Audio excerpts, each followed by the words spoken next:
नमस्कार दोस्तों। तो आज मैं आप लोगों को बेसिकली जो इन्फॉर्मेशन देने वाली हूँ वो इन्फॉर्मेशन स्पेसिफिकली एमफिल और पीएचडी एडमिशन से रिलेटेड है। जिन लोगों को इस साल एडमिशन लेना है दिल्ली यूनिवर्सिटी में, एंड इट्स बेटर अगर उन्होंने रजिस्ट्रेशन अभी तक नहीं कराया है तो they should just listen to this video till the end, so that कोई भी ऐसा इम्पोर्टेंट पॉइंट वो मिस ना करें जो कि उन्हें जानना ज़रूरी है।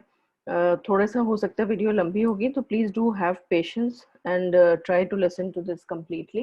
पूरा आप वीडियो सुनें क्योंकि मैं इस वीडियो में पूरे एमफिल और पीएचडी के बुलेटिन से रिलेटेड जितनी भी इंफॉर्मेशन है, जितनी भी इंफॉर्मेशन आपके एमफिल और पीएचडी के लिए आपको रिक्वायर्ड है, starting from registering yourself on due admission portal till the and, आपको सारी इंफॉर्मेशन इसमें मैं आपको एक ही बार में दूंगी ताकि आपको बार बार कंफ्यूज ना होना पड़े, अलग अलग वेबसाइट्स ना चेक करनी पड़े या अलग अलग ट्यूटोरियल्स ना देखने पड़े। तो ये एक दिल्ली यूनिवर्सिटी एडमिशन पोर्टल से जाकर के मैंने जब क्लिक किया इस पर एडमिशन के लिए, तो ऑनलाइन रजिस्ट्रेशन का एक टैब खुलता है जिसमें आपको सारी इंफॉर्मेशन रजिस्ट्रेशन से रिलेटेड है। ये मैं पहले ही एक वीडियो में शेयर कर चुकी हूँ, तो इसके बारे में मैं नहीं बताऊंगी। आपको सिर्फ अपना ईमेल आईडी और पासवर्ड वगैरह बना करके लॉगिन करना है और अपने आप को रजिस्टर करना है। सो जो डिटेल्ड इंफॉर्मेशन है एमफिल और पीएचडी से रिलेटेड, वो सभी इंफॉर्मेशन इस बुलेटिन ऑफ इंफॉर्मेशन में है। आपने देखा होगा कि मैंने कौन सा टैब इसको क्लिक किया है ढूंढने के लिए। अगर आपने बाय चांस नहीं भी देखा तो आप एडमिशन की वेबसाइट पे जाएंगे तो पीएचडी इंफॉर्मेशन बुलेटिन होगा, या आप जहाँ रजिस्टर कर रहे हैं वहाँ पे भी एडमिशन बुलेटिन होगा, या इसका लिंक मैं डिस्क्रिप्शन बॉक्स में भी दूंगी तो आप वहाँ से भी देख सकते हैं। तो बेसिकली ये जो डॉक्यूमेंट है ये पूरा का पूरा एडमिशन का जो प्रोसेस है एमफिल और पीएचडी प्रोग्राम का, उसके बारे में सारी डिटेल्स देता है। So starting from the message from the vice chancellor, जो दिल्ली यूनिवर्सिटी के बारे में आपको थोड़ा सा ब्रीफ करते हैं कि दिल्ली यूनिवर्सिटी का जो एकेडमिक और रिसर्च क्रेडेंशियल है वो कहाँ है और कैसे है, और हम क्या क्या कर रहे हैं। बेसिकली ये सारे ब्रीफ्स आपको देता है, तो आप चाहें तो इसको पढ़ सकते हैं। मैं इसको स्क्रॉल डाउन ही करूँगी सिर्फ, क्योंकि मैं आपको सिर्फ एडमिशन से रिलेटेड इंपॉर्टेंट चीज़ें बताना चाहती हूँ। ये जो इनिशियली इंपॉर्टेंट पॉइंट्स दिए हुए हैं वो सारे आपके जनरल पॉइंट्स हैं जो यूनिवर्सिटी के रूल्स और रेगुलेशंस और ऑर्डिनेंसेस से रिलेटेड हैं, जिन्हें यूनिवर्सिटी कभी भी चेंज भी कर सकती है अकॉर्डिंगली। और मेनली आपको जो बताया जा रहा है वो ये बताया जा रहा है, जो यहाँ पे हाईलाइटेड भी है पॉइंट, कि दिल्ली यूनिवर्सिटी का जो एमफिल और पीएचडी का प्रोग्राम है वो गवर्न होता है ऑर्डिनेंस 6 से। ऑर्डिनेंस 6 और इसके जितने भी अमेंडमेंट हैं, और ये सब आपके एडमिशन वाले पोर्टल पे और यूनिवर्सिटी की वेबसाइट पे जितने भी ऑर्डिनेंस रूल्स और रेगुलेशंस हैं वो सब पड़े हुए हैं। आप चाहें तो उनको सर्च कर सकते हैं और फिर डिटेल में देख सकते हैं। हालांकि आपको शायद हो सकता है उतनी ज़रूरत ना पड़े उनकी, क्योंकि ये जो बुलेटिन ऑफ इंफॉर्मेशन है ये भी मोस्टली उन सब चीज़ों को कवर करता है। तो आप टेबल ऑफ कंटेंट एक बार देख लें, जो आपका शेड्यूल बताता है फिर पीएचडी एडमिशन का, फिर हेल्प डेस्क में कौन कौन है, कहाँ कहाँ नोडल ऑफिसर्स होंगे, क्या कैसे आपको कोई भी इंफॉर्मेशन अगर किसी डिपार्टमेंट से चाहिए तो आपको कहाँ कांटेक्ट करना है, फिर आपको एडमिशन जो चाहिए उससे रिलेटेड इंफॉर्मेशन, रजिस्ट्रेशन ऑनलाइन कैसे होगा, सीट्स की अवेलेबिलिटी क्या है, किस डिपार्टमेंट में कितनी सीट्स हैं, दिल्ली यूनिवर्सिटी का एंट्रेंस टेस्ट कैसे होता है, फिर उसके बाद जब इंटरव्यू होगा उसमें क्या एक्सपेक्ट करेंगे आप, उसके बाद आपका एडमिशन अगर हो जाएगा तो इंटीमेशन कैसे मिलेगा, एलिजिबिलिटी क्राइटेरिया क्या है कोर्सेज का, और रिलैक्सेशन या कंसेशंस क्या हैं, ये सारे पॉइंट्स इसमें डिस्कस होंगे। एनेक्जर्स भी हैं डिफरेंट जो आपको चीज़ों से रिलेटेड या डेटा जो भी आपको चाहिए होगा वो बताएंगे। तो वो आप जैसे जैसे स्क्रॉल डाउन करते जाएंगे आपको पता चल जाएगा। जैसे शेड्यूल जो है एमफिल और पीएचडी का बाय नाउ आपको पता ही है 26 जुलाई से स्टार्ट हुए रजिस्ट्रेशन और 21 अगस्त तक है, ये मैं पहले भी शेयर कर चुकी हूँ।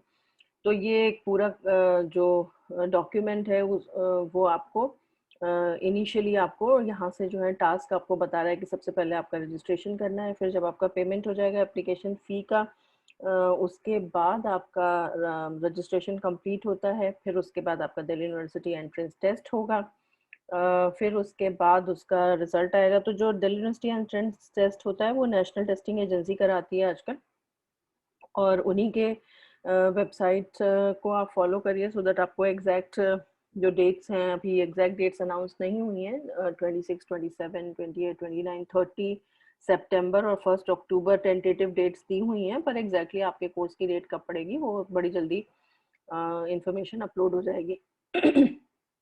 उसके बाद आपका डिक्लेरेशन होता है टेस्ट रिजल्ट्स का, आपके कोई जो भी जो पेपर्स होते हैं उन पेपर्स की रिलीज होती है, उसमें कोई प्रॉब्लम्स होती हैं या कोई ग्रीवेंस होता है उससे रिलेटेड, तो वो आपको शेयर करना होता है एक टेंटेटिव टाइम के अंदर। और once your result of entrance is clear, उसके बाद आपका इंटरव्यूज होते हैं या जो प्रेजेंटेशंस होते हैं आपके रिसर्च प्रपोजल्स के, कुछ डिपार्टमेंट प्रेजेंटेशंस लेते हैं, कुछ इंटरव्यू लेते हैं, कुछ दोनों ही लेते हैं। बट ये जो प्रोसेस है मोर और लेस सभी डिपार्टमेंट्स का सेम है कि आपको एक सॉर्ट ऑफ इंटरव्यू तो लेना ही है, उसके एडिशनल भी कुछ लिया जा सकता है अगर वो चाहें तो, आपके 2 इंटरव्यू भी ले सकते हैं, प्रेजेंटेशन भी ले सकते हैं। तो every department decides on its own, her department अपना अपना तरीका अलग डिसाइड करता है। उसके बाद आपका जब फाइनल रिजल्ट आ जाता है इंटरव्यू का, तो उसके बाद आपकी एमफिल या पीएचडी की जो कमेटी होती है, डिपार्टमेंट की रिसर्च कमेटी जो होती है, उसकी मीटिंग होती है, उसमें वो रिजल्ट्स फाइनल होते हैं और फाइनली फिर आपसे रिजल्ट डिक्लेरेशन के बाद आपसे बोर्ड ऑफ रिसर्च स्टडीज़ का फॉर्म भरवाया जाता है पीएचडी का या एमफिल का।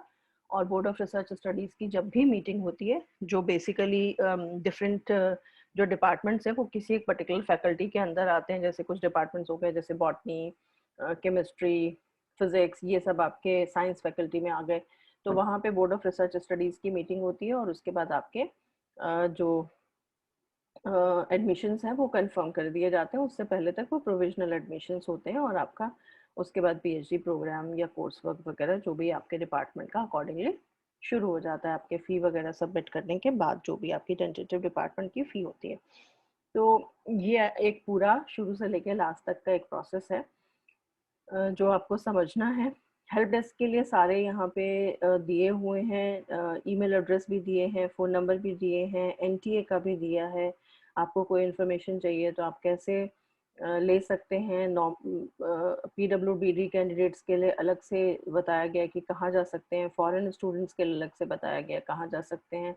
रूम नंबर 3 में कॉन्फ्रेंस सेंटर में जा सकते हैं आप, गेट नंबर 4 नॉर्थ कैंपस में ही registration office है for foreign students के लिए, so they can go and directly contact there. Then comes the admission to MPhil or PhD programs. So MPhil or PhD programs, as I had mentioned already, that it is governed by Ordinance 6. जो यहाँ आप Delhi university की website पे जाएंगे तो आपको ये ordinance वहाँ पे मिल जाएगा, जिसमें पूरा प्रोसीजर आपके उसका दिया हुआ है एंट्रेंस के कि कैसे एडमिशन होगा। और ये जो पॉइंट है यहाँ पे ऑर्डिनेंस 6 का और इसके अमेंडमेंट्स जो है पॉइंट 2 और 3 के, वो आपको बताएंगे कि कौन लोग इसमें एग्जम्प्टेड होंगे, मतलब किन्हें एंट्रेंस टेस्ट देने की जरूरत नहीं है। एक बात मैं फिर से बताना चाहती हूँ कि किसी भी कैटेगरी को आप बिलोंग करते हो, आपको रजिस्ट्रेशन पोर्टल पर कराना ही कराना है एमफिल और पीएचडी के लिए। वो बात की बात है कि उनमें से आपको कुछ लोग ऐसे हो सकता है जिनको एंट्रेंस टेस्ट देने की जरूरत ना पड़े, जैसे कि जेआरएफ हो गए, नेट कैंडिडेट्स हो गए, कॉलेज में जो टीचिंग फैकल्टी है वो हो गए, और या फिर आप किसी प्रोजेक्ट में काम कर रहे हैं तो भी हो सकता है आपको एंट्रेंस की ज़रूरत ना पड़े अगर आपको फेलोशिप मिल रही है। तो वो अमेंडमेंट में आपको देखना पड़ेगा कि कौन कौन से कैंडिडेट्स हैं, कहीं पे मैंने पहले शेयर किया हुआ है ये किसी एक वीडियो में इसी चैनल पर, आप वो भी देख सकते हैं। तो बेसिकली ये मैं पढ़ दूंगी बाद में, यहाँ पे दिया भी हुआ है एनेक्सर 10 में ये इन्फॉर्मेशन होगी, वो भी हम आ जाएंगे उस पर, तो आपको थोड़ा सा और क्लियर हो जाएगा कि कौन लोग एग्जाम्प्टेड है। तो एग्जाम्शन के बाद भी आप सबको रजिस्ट्रेशन करना है और आप सबका इंटरव्यू तो होगा ही होगा, उसके बाद ही आपका पीएचडी में या फिर में एडमिशन होगा, तो ये ध्यान रखना है आपको। तो बाकी उसके अलावा जो भी आपकी कंडीशंस हैं वो सब फुलफिल करने के बाद सो एनेक्सर 1 में जो प्रोग्राम्स ऑफर कर रहे हैं डिपार्टमेंट्स, उनकी लिस्ट भी है। मतलब कुछ जैसे कुछ डिपार्टमेंट्स हैं जो सिर्फ एमफिल ही करा रहे होंगे, कुछ डिपार्टमेंट्स ऐसे हैं जो सिर्फ पीएचडी करा रहे हैं, कुछ डिपार्टमेंट ऐसे हैं जो दोनों कोर्सेज करा रहे हैं, तो उसकी लिस्ट आपको एनेक्सर 1 में मिल जाएगी। रिसर्च प्रपोजल की जो डिटेल्स हैं, जैसे एनेक्सर 4 में रिसर्च प्रपोजल की रिक्वायरमेंट जो एमफिल प्रोग्राम की है वो डिस्कस की गई है। एनेक्सर 5 में पीएचडी प्रोग्राम से रिलेटेड रिसर्च प्रपोजल की जो रिक्वायरमेंट है वो डिस्कस की गई है। 6 में आपका एलिजिबिलिटी कंडीशंस क्या है एमफिल प्रोग्राम की, वो डिस्कस किया गया है। 7 में आपका पीएचडी प्रोग्राम की एलिजिबिलिटी कंडीशंस डिस्कस करी गई हैं। और 8th है लेक्चर में जो मेजर रिसर्च एरियाज हैं जो डिपार्टमेंट्स ऑफर करते हैं, या डिपार्टमेंट्स में जो मेजर रिसर्च एरियाज पे जिन पे काम होता है वो आपका डिस्कस किया हुआ है।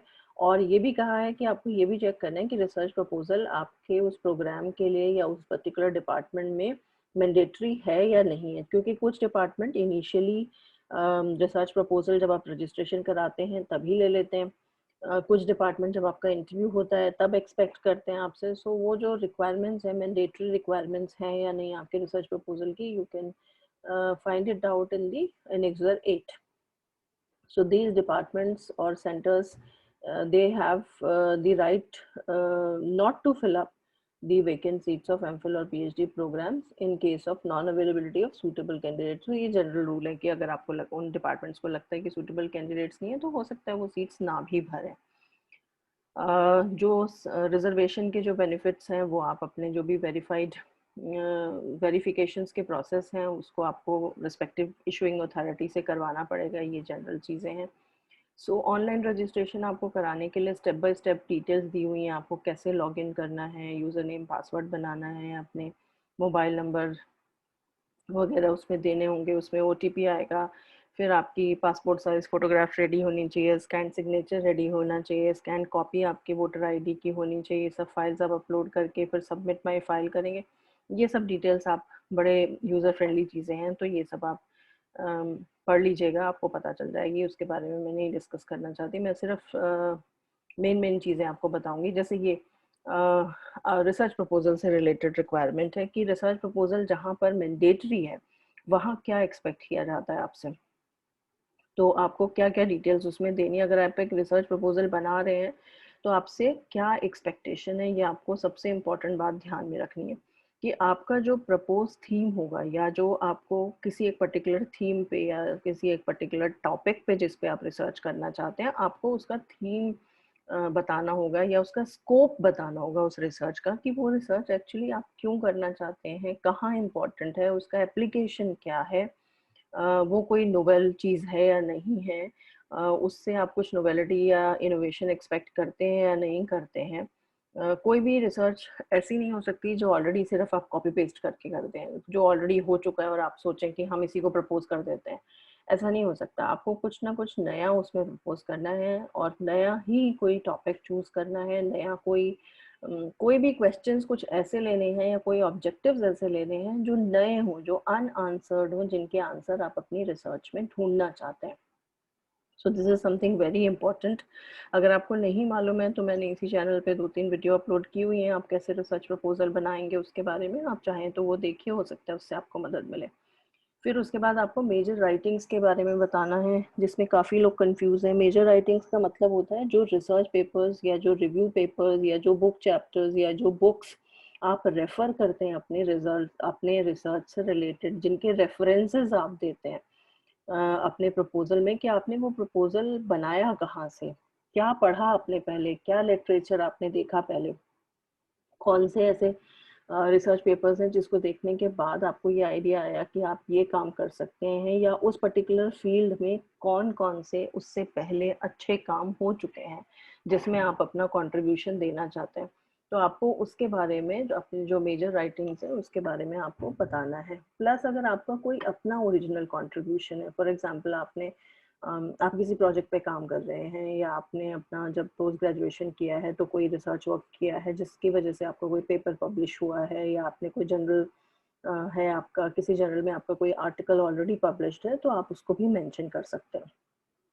फिर आपको अपने रिसर्च में पूरी मेथडोलॉजी प्रॉपर बतानी है कि आपके प्राइमरी सोर्सेज क्या हैं, आप कोई फील्ड वर्क करेंगे तो कहाँ करना चाहते हैं, मेथडोलॉजी में आप किस तरह से आप अपना वर्क प्लान करेंगे, कौन कौन सी टेक्निक्स आप यूज़ करेंगे या कौन से इंस्ट्रूमेंट्स यूज़ करेंगे, अगर आप डेटा कलेक्शन कर रहे हैं तो कैसे करेंगे, ये सब आपको बताना होगा। हाइपोथेसिस बताना होगा। हाइपोथेसिस का मतलब कि आप क्या अज्यूम करके चल रहे हैं कि आपकी जो रिसर्च होगी वो किस तरह से होगी और उससे क्या एक्सपेक्टेड है आउटकम, आपको क्या मिलने वाला है उससे, वो सारी चीज़ें आपको हाइपोथेसाइज करके वो भी एक्सप्लेन करनी है।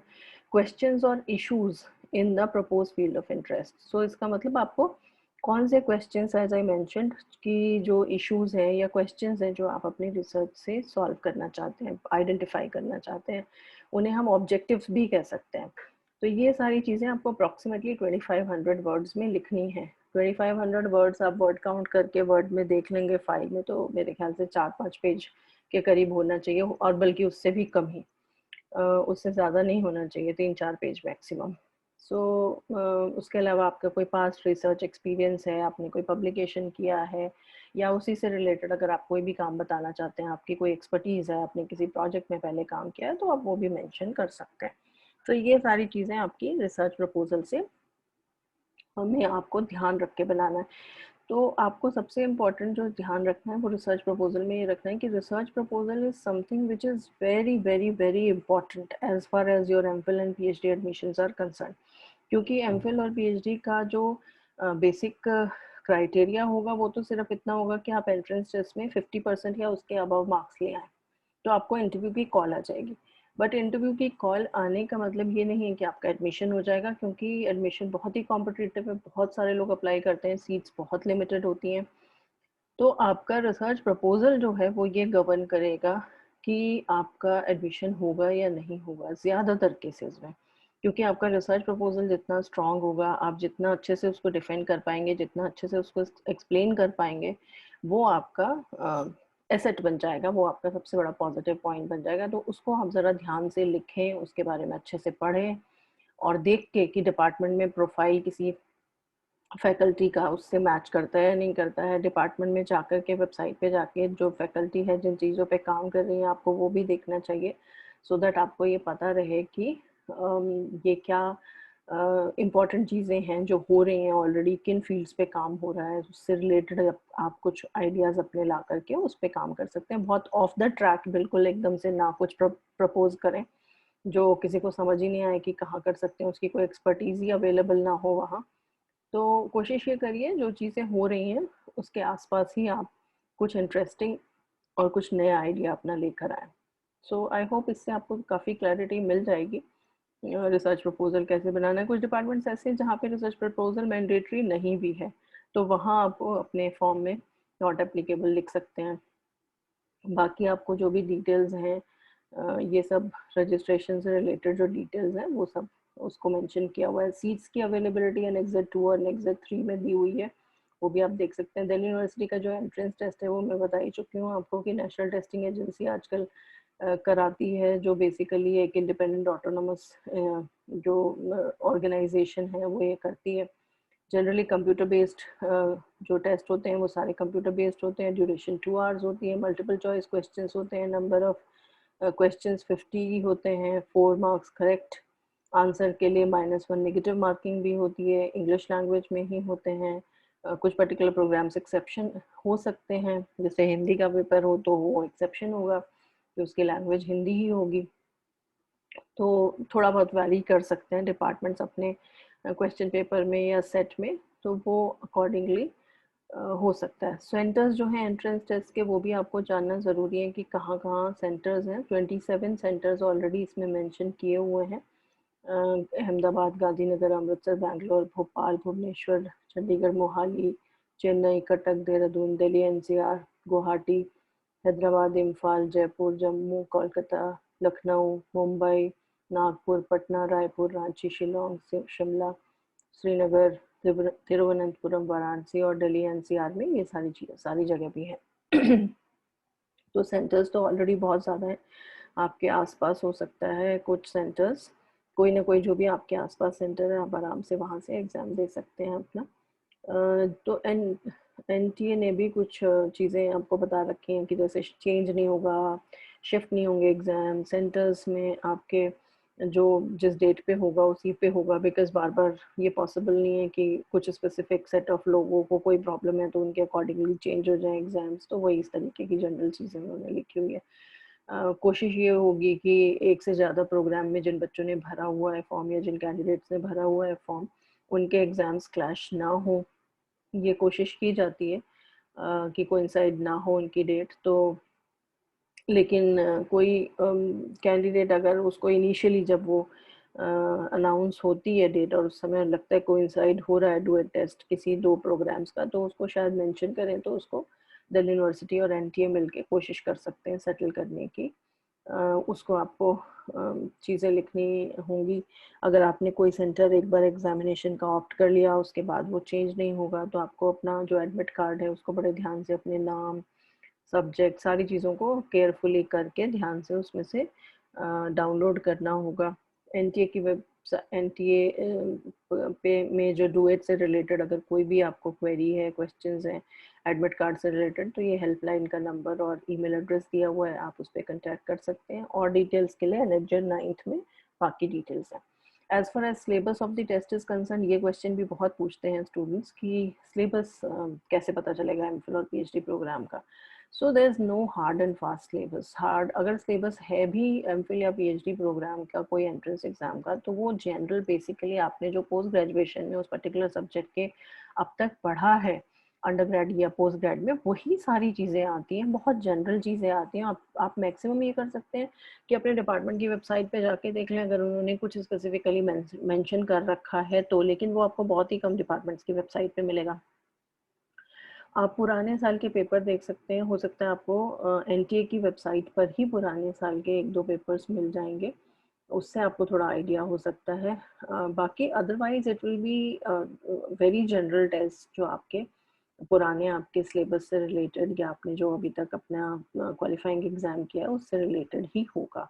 सो आपको बहुत ज़्यादा वरी करने की ज़रूरत नहीं है, आपको बेसिकली वही पढ़ना है। सो कोविड के लिए जो ब्रीफ एडवाइजरी दे रखी है इसमें कि आपको क्या क्या अपने एग्जामिनेशन वेन्यू पे क्या क्या चीज़ें लेके जानी है, वो डिटेल्स यहाँ पे है, ये सब आप देख सकते हैं बाद में कि आपको क्या क्या चाहिए होगा वहाँ जाने के लिए। इंटरव्यू जब होता है तो आपको जो कैंडिडेट्स हैं, इंटरव्यू सभी कैंडिडेट्स के लिए मैंडेटरी है, इवन जो कैंडिडेट्स एग्जम्प्टेड हैं उनके लिए भी मैंडेटरी है। ये मैं आपको ऑलरेडी मेंशन कर चुकी हूँ कि इंटरव्यू तो सबको ही देना है, जेआरएफ को भी देना है, टीचिंग फैकल्टी को भी देना है, एंट्रेंस टेस्ट वालों को भी देना है, तो इंटरव्यू तो सबको देना है। तो आप सबको ये ध्यान रखना है। अच्छा, इसमें ये एक चीज़ इंपॉर्टेंट मेंशन की है, वो हालांकि जब आपको इंटरव्यू के लिए बुलाया जाएगा तब भी आपको बताया जाएगा कि रिसर्च प्रपोजल आपसे अगर डिपार्टमेंट ने मंगवाया है तो आपको यूजुअली उसकी प्रिंटेड कॉपी लेके जानी होती है, तो वो एज एंड व्हेन जैसे सिचुएशन आएगी आपको बता दिया जाएगा। इंटीमेशन जो होगी एडमिशन के रिगार्डिंग, वो सभी एनटीए की वेबसाइट पे और दिल्ली यूनिवर्सिटी की वेबसाइट पर ही होंगी। तो आप अपने एडमिशन पोर्टल को ध्यान से देखते रहें, बीच बीच में चेक करते रहें, नोटिस चेक करते रहें, अपना पोर्टल चेक करते रहें, क्योंकि स्पेसिफिकली आपको अलग अलग इंडिविजुअल शायद इंफॉर्मेशन नहीं आएगी, तो इसलिए आपको ये ध्यान में रखना है। एलिजिबिलिटी जो क्राइटेरिया है वो क्वालिफाइंग एग्जाम्स आपके जो पोस्ट ग्रेजुएट के कोर्सेज हैं वही हैं।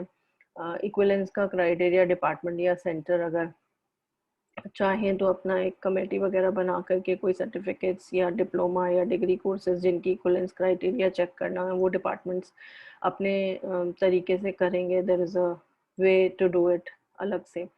रिलैक्सेशंस या जो कंसेशंस हैं, वो रिजर्वेशन के कंसेशंस हैं, वो भी आपको स्पेसिफिकली अलग अलग नोटिस में हर जगह मिल जाएंगे। जैसे यूजुअली ज़्यादातर कैटेगरीज में 5% मार्क्स का मिनिमम रिलैक्सेशन होता है। सुपर न्यूमररी सीट्स भी होती हैं यूनिवर्सिटी की। ये सब मैं बहुत डिटेल में नहीं बता रही हूँ, आई मीन आप इस डॉक्यूमेंट को देख करके डिटेल में देख सकते हैं। अब ये आ गए आपके एनेक्सर्स जिनको मैं बहुत क्विकली ब्राउज करूँगी, जिनमें बेसिकली जैसे फर्स्ट एनेक्सर आपको बता रहा है कि किस डिपार्टमेंट में एमफिल होता है, किस ये सारे डिपार्टमेंट्स हैं जो एमफिल ऑफर करते हैं, ये सारे डिपार्टमेंट्स हैं जो पीएचडी ऑफर ऑफर करते हैं, तो आप इससे चेक कर सकते हैं कि कौन सा आपका डिपार्टमेंट है और क्या चेक कर रहा है। एनेक्सर 2 आपको नंबर ऑफ सीट्स बता रहा है कि नंबर ऑफ सीट्स किस डिपार्टमेंट में कितनी सीट्स अवेलेबल हैं एमफिल के लिए या पीएचडी के लिए। एनेक्सर 3 आपको पीएचडी की सीट्स बता रहा है कितनी अवेलेबल है। एनेक्सर 4 में रिक्वायरमेंट रिसर्च प्रपोजल के, जैसे इन डिपार्टमेंट्स में ये मैंडेटरी है रिसर्च प्रपोजल, इन डिपार्टमेंट्स में ये मैंडेटरी नहीं है रिसर्च प्रपोजल, तो आप इसको भी ध्यान से देखिएगा कि कुछ डिपार्टमेंट्स ये पीएचडी के लिए हैं कि यहाँ पे मैंडेटरी है रिसर्च प्रपोजल इन डिपार्टमेंट्स में और इनमें नहीं है। तो ये आप देख के अकॉर्डिंगली जब रजिस्टर कर रहे हो उस हिसाब से ध्यान से रिसर्च प्रपोजल बना करके अपना बैठे। एलिजिबिलिटी कंडीशन दे रखी है कि आपको अरेबिक में, अगर आपको फॉर एग्जांपल एमफिल में एडमिशन लेना है तो आपको क्या चाहिए। बेसिकली आपको 55% मार्क्स चाहिए एमए अरेबिक में किसी भी रिकॉग्नाइज्ड यूनिवर्सिटी से। बेसिकली जो आपका क्वालिफाइंग एग्जाम है वो 55% मार्क्स होने चाहिए आपके क्वालिफाइंग एग्जाम में, अगर आप जनरल कैटेगरी को बिलोंग करते हैं। अगर आप रिजर्व कैटेगरी को बिलोंग करते हैं तो आई थिंक दिस बिकम्स 50%। ये आप ऑर्डिनेंस में जो 6B की बात अभी हम ऊपर कर रहे थे, उसी ऑर्डिनेंस में आपको ये एलिजिबिलिटी क्राइटेरिया मिल जाएगा। उसमें बिल्कुल क्लियरली ये मेंशन है कि किस डिपार्टमेंट की क्या एलिजिबिलिटी कंडीशंस हैं, वो क्लियरली मेंशन की हुई हैं। वो आपको बता दिया जाएगा। वो आपको इनफैक्ट जब एडमिशन का नोटिस आपका जब निकलेगा, आपका रिजल्ट, उस समय भी बताया जाएगा। मेजर फिर ये एनेक्सर 8 में मेजर एरियाज दिए हुए हैं रिसर्च के, किस डिपार्टमेंट में क्या क्या रिसर्च होती है, आप अपने डिपार्टमेंट से को देख सकते हैं, सो दैट आपको थोड़ा सा ना रिसर्च प्रपोजल बनाने में इससे हेल्प हो जाएगी। फिर ये जो डिटेल्स हैं डुएट टेस्ट से रिलेटेड डिटेल्स दी हुई हैं, कि आपका एडमिट कार्ड कैसे आपको मिलेगा, आपकी जो इम्पोर्टेंट इंस्ट्रक्शंस हैं उससे रिलेटेड वो हैं, वो सारी एनेक्सर में दी हुई हैं। फिर डिस्प्ले जो अटेम्प्टेड क्वेश्चन पेपर और प्रोविजनल आंसर की होती है, ये बाद में जब आपका डिक्लेरेशन रिजल्ट का हो जाता है तो डिस्प्ले होगा आंसर की का, और आपसे पूछा भी जाएगा अगर उसमें कोई प्रॉब्लम है तो आप उसको एक सर्टेन टाइम तक आप उसको बता भी सकते हैं कि whether that is that needs any change और नॉट। ये एडमिशन से रिलेटेड जितनी भी डिटेल्स हैं, please go through them very carefully. आप ये पूरा और अच्छी तरह से पढ़िए ताकि आपको एक एक डिटेल अच्छे से समझ में आ जाए। ये एनेक्सर 10 में आपको ऑर्डिनेंस 6 बताया हुआ है, जिसमें आपको अभी जो मैं कह रही थी, ये दिल्ली यूनिवर्सिटी के जितने भी एडमिशन से रिलेटेड गाइडलाइंस हैं वो सारी यहाँ पर आती हैं कि आपकी जो बोर्ड ऑफ रिसर्च काउंसिल है या जो वो आपका डिपार्टमेंटल रिसर्च काउंसिल है, उसका कॉम्पोजिशन क्या होता है, कौन कौन लोग उसमें पार्टिसिपेट करते हैं, किस तरह से एडमिशन होता है, ये उसका पूरा कॉम्पोजिशन यहाँ पे बताया हुआ है। किस फैकल्टी में या किस डिपार्टमेंट में कौन कौन सी कमेटी होगी, जैसे एमफिल कमेटी है तो उसमें कौन कौन लोग होंगे वहाँ पर डिपार्टमेंट से, वो सारा प्रोसीजर क्या है, किस तरह से आपका एडमिशन होगा, ये क्लियरली यहाँ पे मेंशन किया हुआ है कि ये जो स्पेसिफिकली पॉइंट है ये आपको